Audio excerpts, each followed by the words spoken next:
what uh, existing levels. And so I proposed last year,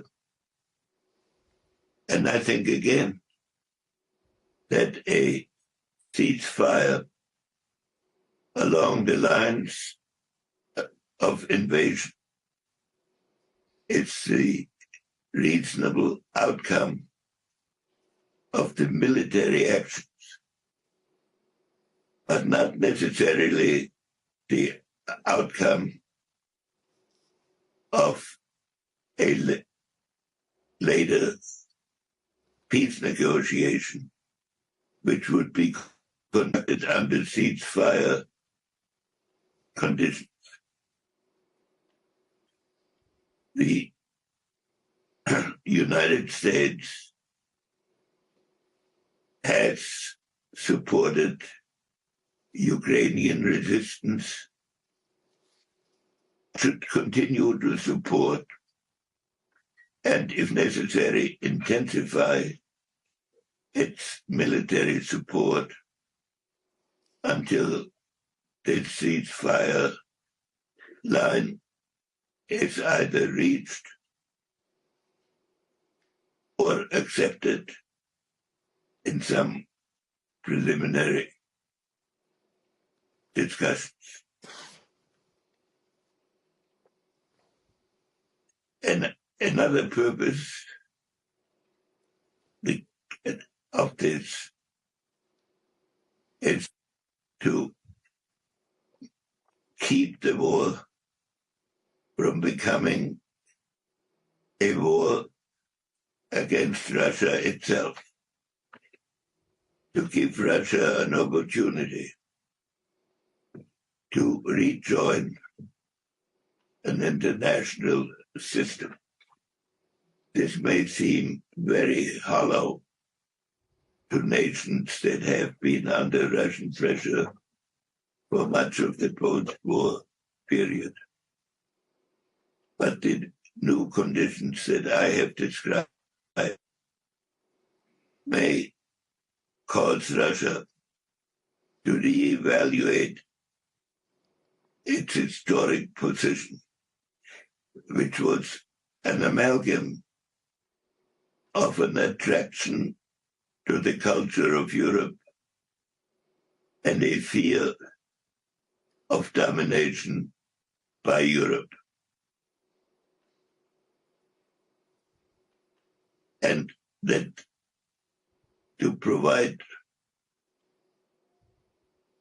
a possibility for it to reassess that reliance on military force. This is all the more important because the destruction of Russia as a state that can pursue its own policies will open up the vast area of its 11 time zones to internal conflict and to outside intervention at the time when there are 15,000 and more nuclear weapons on its territory. So this is why I believe in dialogue with Russia while the war continues, an end of fighting when the pre-war line is reached, and a continuing process of discussion by Europe, America, and at that point, Russia, about the later evolution, while the conditions of sanctions and other pressures will be maintained until a final settlement is reached. I believe this is the way to prevent the war from escalating by raising issues beyond those that existed at the beginning of the war and making them subject to a continuation of military conflict. I want to express my admiration for the President of Ukraine and for the heroic conduct of the Ukrainian people when I asked them to participate in an effort which should be made by Europe and Ukraine together. Before this war, I was opposed to membership of Ukraine in NATO because I feared that it would start exactly the process that we are seeing now. Now that this process has reached this level, the idea of a neutral Ukraine under these conditions is no longer meaningful.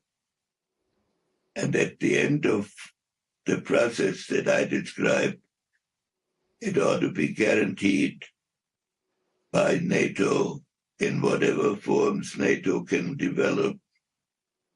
But I believe Ukrainian membership in NATO would be an appropriate outcome.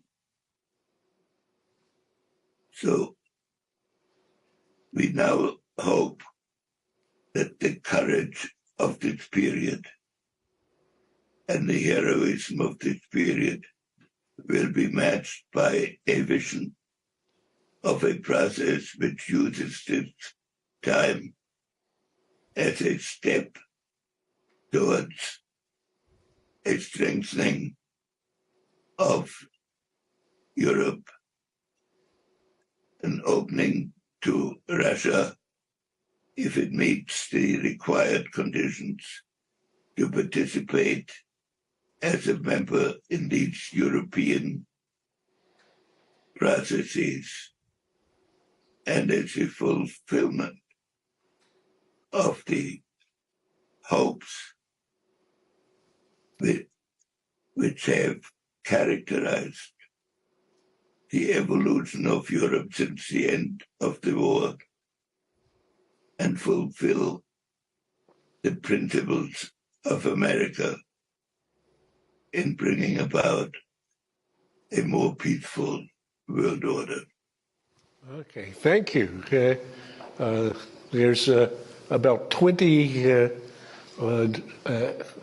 pieces of nuance in that, and it certainly does take a step beyond the spectator piece to clarify. So I think, as you said, you were going to say what you think, and I think we've had a chance to hear it. Before I drill down on that one, let me just turn to Asia, since the time is short. You've been involved in the whole question of China and its role in the world, including its relation with the U.S., since you and Nixon went to China to open relations with China now a half century ago. When that began, if one of the clear irreconcilable differences among the parties at that time were the views about Taiwan. But in the Shanghai Communique and in the framework of strategic ambiguity that you and Zhou Enlai and company wove, irreconcilables didn't turn out to be unmanageables. And somehow, the 5 decades since then have actually seen better increases in the lives and well-being of people on both sides of the straits than in any equivalent period in their history. So, on the other hand, this situation is heating up, where you can see some political impulses in the U.S. Even calling for recognition of Taiwan as an independent country, something that you've said and that I have written as well. I cannot imagine any Chinese leader abiding. So what about the Asian front, and also from a historical perspective? When President Nixon began to move together with Chairman Mao towards progress in the American-Chinese relationship, there had been 162 negotiations about Taiwan in Warsaw, which ended very quickly on each occasion, because each side put forward the proposals that the other side would not accept.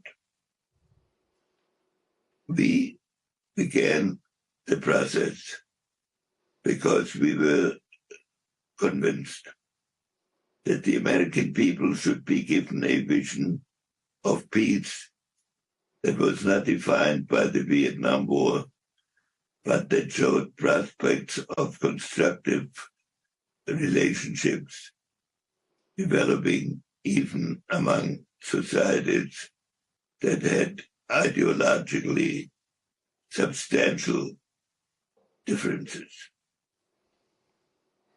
China felt itself at the same time under pressure from Russia and considered it to its own advantage to open a dialogue with the United States.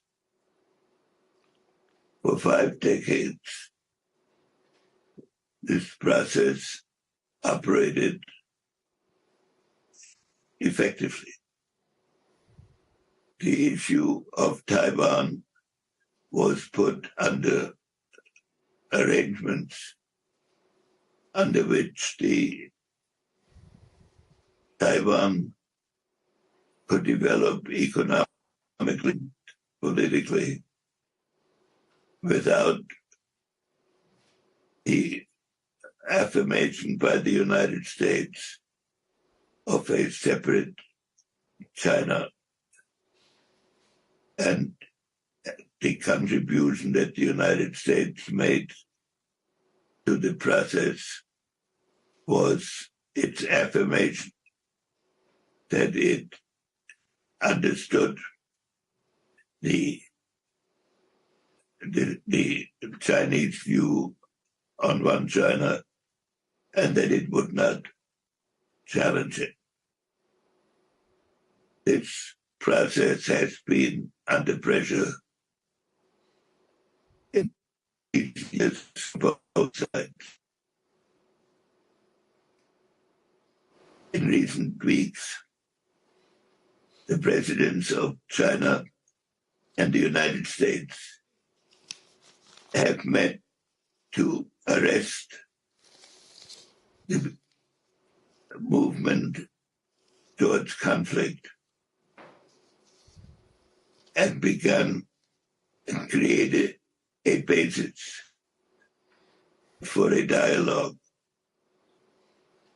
And I am delighted to see that my friend of 2 decades, Leo, has expressed a vision at this meeting, which outlines ways by which this process can be implemented. What this process needs, above all, is a deep conviction on both sides that it is not simply a tactical move, but a necessity for our period, when the two technologically most advanced countries with capacities in artificial intelligence and nuclear destructiveness are engaged in a confrontation, in a military confrontation. The structure and stability and ultimately the survival of mankind is threatened. So each side should not look at these negotiations as a means of building on its assumed advantages over the other, and in preparing for an expected showdown. In the first phase, such a goal is not achievable. In the first phase, a number of specific steps need to be taken on the more limited and concrete issues that confront us. And I notice with great pleasure that the Chinese side has lifted its insistence that every issue had to be negotiated simultaneously, and that the United States has reciprocated by its own willingness to engage in specific steps, like the conversations that will take place here between Liu Ho and Secretary Yellen, and negotiations that are going on between the principals in the climate issue. In time, each side needs to consider for itself how the threat to human survival, of the destructiveness of weapons, coupled with making them almost conscious in their application, can be dealt with. That seems far from immediate negotiations, but it needs to be conducted first within each side and then between the two sides. If that can be achieved, we can live in a world of growing prosperity, as has been the case in recent decades, without the threat of a kind of military action that can devastate humanity. The two countries will, of course, not talk about a bilateral domination of the world. The two countries have their allies and have their cultural preferences, but they need to do something that has never yet happened, a way of harmonizing the destiny of mankind in developing its non-destructive capabilities for the sake of peace, progress, and humanity. That vision can be put before us, but only if the leaders of both countries produce the conviction in their societies that it is not necessary and not act on the belief that they can find a way to destroy the others by the others' inadvertence. The goals are clear. How to achieve it is a challenge to the domestic politics of each of our countries. But it is necessary and therefore should be pursued. Thank you for giving me this opportunity to speak. So, Henry, we've got about 2.5 minutes left. So I saw Lou today. He sends you the warmest regards. I said you had told me to tell him that you were coming to China soon. He said sooner rather than later. I said maybe April, you had told me.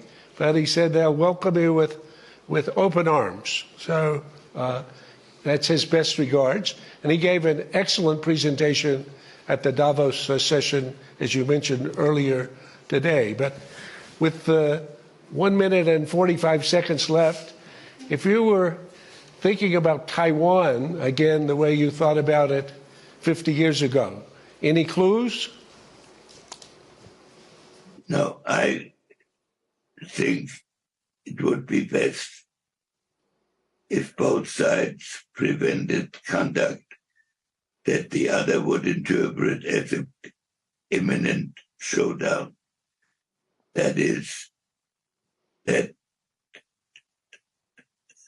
China should restrain its military buildup and the United States should avoid acting as if it was heading for a two-China solution under the guise of one China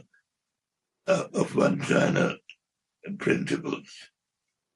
And in the interim, while they are reflecting about how to implement this, if both sides could cool and avoid threatening language vis-a-vis the other, it would create conditions in which a dialogue can be pursued. Well, thank you very much. So I'm sorry that our time is given out for today, but for 99 years young, your mind is as sharp as ever, and I would say we're looking forward to the centennial and beyond. So let's say thank you very much to Henry.